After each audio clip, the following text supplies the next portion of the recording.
A fool and his money are soon parted. A wise man should have money in his head, but not in his heart. Money has never made man happy, nor will it. There is nothing in its nature to produce happiness. The more of it one has, the more one wants. A quote by Benjamin Franklin.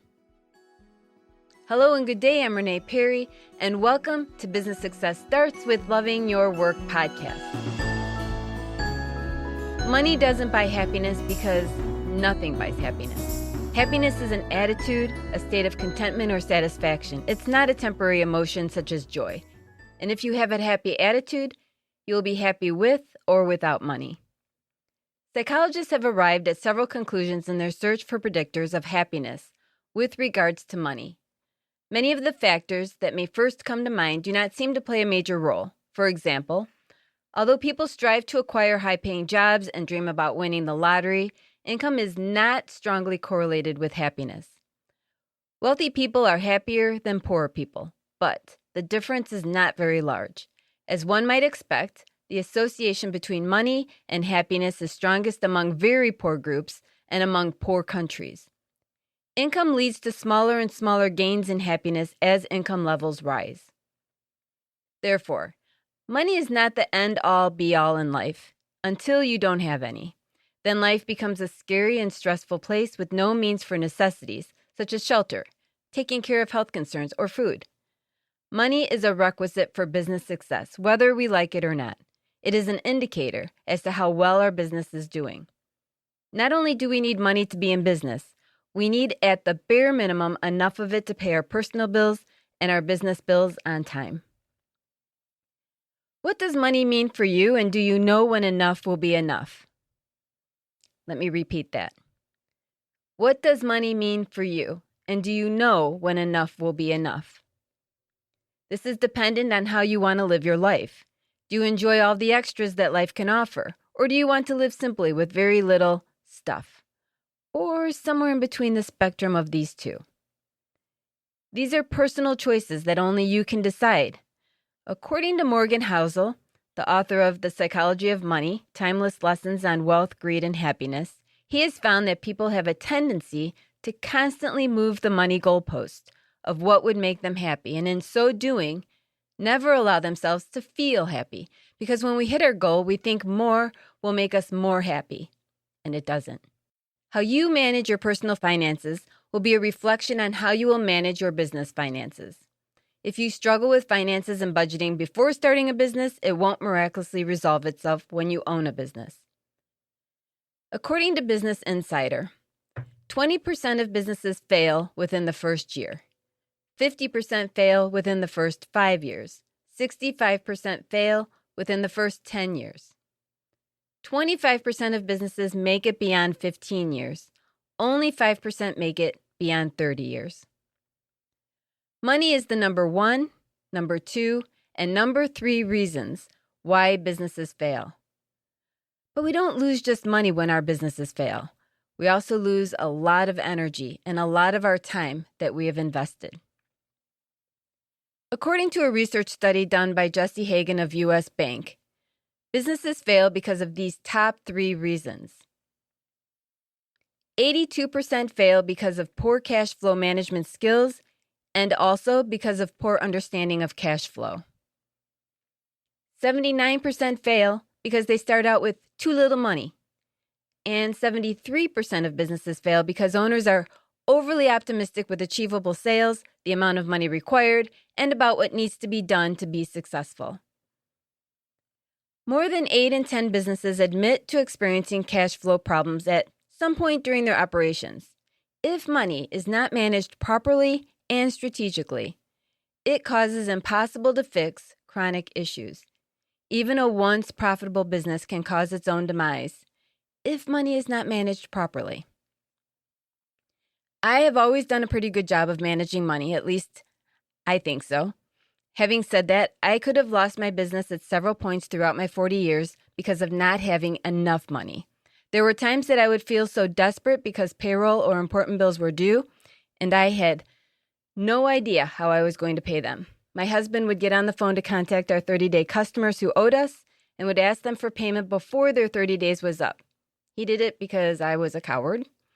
I cannot tell you how many times I cried because I had no idea how bills were going to get paid, or how often I prayed at night that checks would miraculously appear in the mail the next day. Lack of money eats away your confidence, your joy, and your peace of mind. And my business would literally string along like this for years until my husband and I made some important directional changes. Dave Ramsey, who I just happened to discover this past year, believe it or not, and who has a degree in finance and real estate and is also an author and syndicated radio host, says, and I quote, "Money is not a math problem. It's a behavior problem."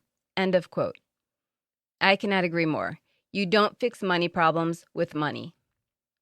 If you are not confident about how much money you will make in your business when first starting, my recommendation is to take it slow and don't quit your day job until your business is mostly solid. My husband and I spent the first 10 years working after hours on our business. I didn't give my husband the green light for full-time business ownership until I felt mostly confident we had a solid foundation of customers who would continue to use our services. After 10 years, we were ready then to take the plunge and jump in with both feet. I'm going to pre-warn you, I'm going to show my age again, but I love history and I believe we can learn a lot from it. I grew up in the 60s and 70s, and it was a completely different time and way of life than it is today. There were 7 people in my family and our itty-bitty rescue chihuahua named Tina, and we lived in a house that was less than 1,000 square feet. My dad made decent money, as he worked at Argonne National Laboratory as a technician in the nuclear department, and my mom stayed home with us 5 kids and Chihuahua. But even though Dad made a good living, working for the government wasn't a high-paying job by any means, so they made sure to make wise and frugal choices with their money. My mom made almost all of us kids our clothes. She knitted and sewed. She tended a vegetable garden every year and canned and froze vegetables to be used during the winter. There was nonstop yelling to turn off lights and to take a shower in less than 3 minutes. Not to brag or anything, but to this day I still shower under 3 minutes. And the thermostat went no warmer than 65 degrees in the winter. If you're cold, this is an easy fix. Put on a sweater. Mom made dinner every night. I never went out to eat with my family as a kid. And credit cards did not exist in our home. My parents paid cash for everything they needed to buy, or they didn't buy it. My dad often said, "Waste not, want not." And that was our family mantra. Looking back, I am grateful for those times because it has been the foundation of running my businesses efficiently and effectively. It was tough then, but it was a blessing in disguise. I've been watching where the younger adult generations are getting on board with what is called loud budgeting, which is about living within their means and saving money. Something that has been around for generations, unknown to many of the younger generations, but I'm glad to see it starting to catch fire again about the importance of saving and not accumulating debt and stuff. Financial stress happens when we have too much debt and not enough savings. If I live long enough, I will probably and unfortunately see another major catastrophe that will create financial hardships for many, many people. The painful and sad day for our country that occurred on 9/11 caused an estimated 600,000 jobs lost as a direct consequence of the terrorist attacks. 9/11 affected the travel, entertainment, transportation, airlines, and insurance industries. It was the first time in my business that we experienced a major financial hit because of the fear of explosives in any mode of transportation. Semis weren't getting much work, and the need for repairs screeched to a sudden halt. Luckily, there was a boom in the construction industry, which kept our business financially stable for years to come. But 7 years later, this too changed. Our country would be again smacked, and this time by the Great Recession, which also, like 9/11, played havoc on different industries and jobs. The Great Recession between December 2008 and December 2010 created a loss of around 1.8 million small businesses that just couldn't survive the market. And the construction industry was one of them, the industry that was keeping my business afloat. This caused my husband and I to make some fast adjustments. And now recently, most of us just squeezed through the COVID-19 pandemic, which also created havoc, causing an economic loss of more than $16 trillion, or roughly 90% of annual GDP of the U.S. Our country just doesn't experience job losses and economic devastation with these big hits. It also reshuffles what jobs are available and desired. As a business owner, you have to be ready to adjust quickly and have your finger on the pulse of the economy to survive these harsh and unstable periods of time. Morgan Housel, author of The Psychology of Money, has said, and I quote, "Use money to gain control over your time, because not having control of your time is such a powerful and universal drag on happiness. The ability to do what you want, when you want, with who you want, for as long as you want, pays the highest dividend that exists in finance." End of quote.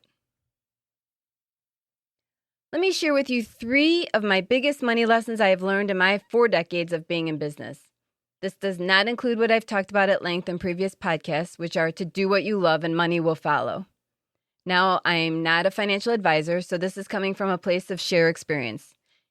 I'd also like to add a side note. Unfortunately, all of these lessons I had to learn the hard way. Number 1, save money. Save money, save money. Did I mention to save money? And have little to no debt. Put money away for a rainy day, because there will be a rainy day at some point in your life and business, and probably more than one rainy day.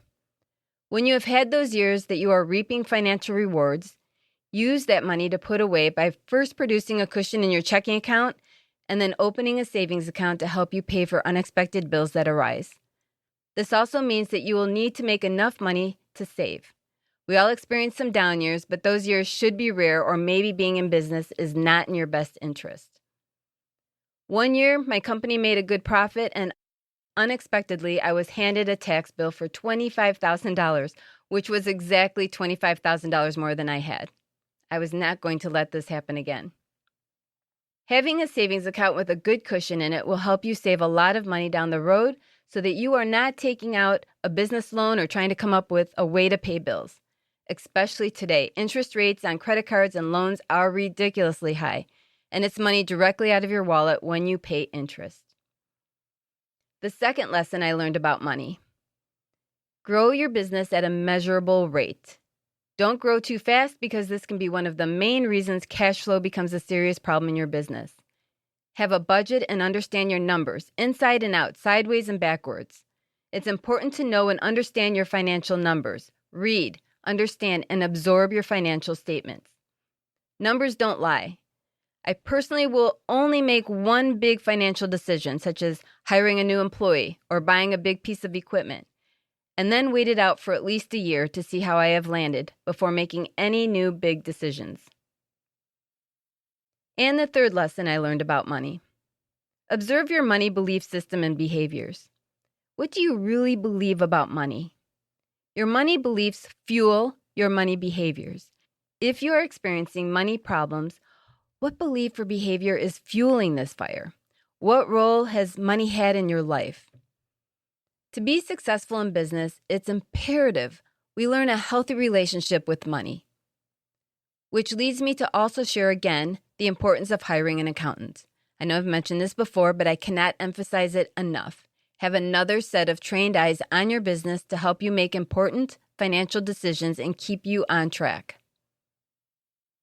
Our company was audited in 2005, and if it wasn't for my CPA handling it, I would have been a mess managing it on my own. You have no idea how well you are doing with your bookkeeping until you are audited. And thanks to my CPA, the IRS actually wound up owing our company a check after all was said and done. I'm certain I never would have had that result on my own. Not to mention the other ways my accountant has had my back with sound financial advice. Based on these 3 recommendations, let me ask you a few questions to help you think about where you stand financially. Number 1, how much do you have saved? If it's not enough to cover a few months at least of personal and business bills, what can you do today to start putting some money away consistently? Number 2, do you know exactly how much money is coming in and how much is going out? If not, make a list of everything you pay and how much money you make. Are you making enough money to be more than solvent? And number 3, what did you learn about money growing up? How have these lessons impacted how you manage money today? When I first started a business, my goal was to make extra money. Then when I leaped into full-time, my goal was to get my family's needs met financially. Actually, I was pretty ecstatic about just making my bills for a few years. I thought that was a huge milestone, and it was.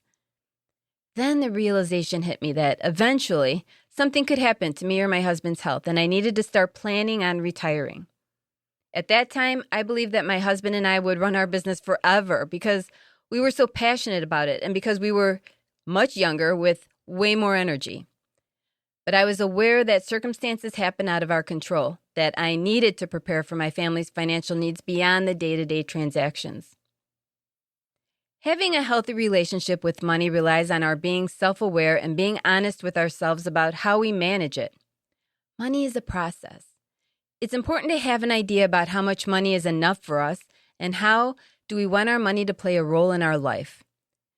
We can have too little of money to where it is a huge cause of concern and stress, and there can also be a point that we are striving for money and forgetting about our other priorities, like our children or family, or even fun. I would like to hear from you if you have any questions about these podcasts or if you have any feedback or have a topic you would like me to cover on a future podcast, or if you have any questions about upcoming workshops. You can reach me by sending me an email at reneeperrycoaching@yahoo.com or through my website contact page at reneeperrybusiness.com. Also, please hit the subscribe button below this podcast so that you can continue to hear them. The reason I started my own business is because I wanted to do something I really enjoyed, something I could grow and learn from, something that provided me control, freedom, and independence to work around my kids, and of course, a way to make some extra money. My main driver of owning a business was to have control, freedom, and independence. I wanted the freedom of watching my kids grow up and not have someone else have that privilege. And I wanted the freedom of doing my work as it fits around my family, not the other way around. I also wanted the freedom to make my own money and not have a boss tell me my worth. I've experienced everything that I dreamed of and then some, and have been very blessed in my life and business career. Money has never been the driver, but it absolutely had to be the result, or I wouldn't be in business right now. I also believed that if I was going to manage a business, I was going to give it my all, which meant my energy and time, and I wasn't going to leave any room for failure because if I failed, that would mean too much loss of money, time, and energy that I wasn't willing to have happen. Happiness equals control, freedom, and independence for me. What does it mean for you? Be cautious of overextending your finances on a dream. If you are starting out like my husband and I did, with bare minimum or nothing at all, go slow. Know where you stand financially and set boundaries. I have seen businesses in an enviable position lose everything. I have seen a lot of businesses go and many come. Don't take money for granted, but also don't be afraid of it. Money doesn't buy happiness. Of course, money doesn't buy happiness. Happiness can't be bought. There are books, articles, and research papers about what makes one happy. For some reason, we want to compare happiness with money. Happiness is within you, your attitude, how you choose to look and live your life. According to Thomas Corley, author of Rich Habits, The Daily Success Habits of Wealthy Individuals, I quote, "People who loved what they did for a living accumulated an average of $7.4 million, or $4 million more than the wealthy who liked their jobs.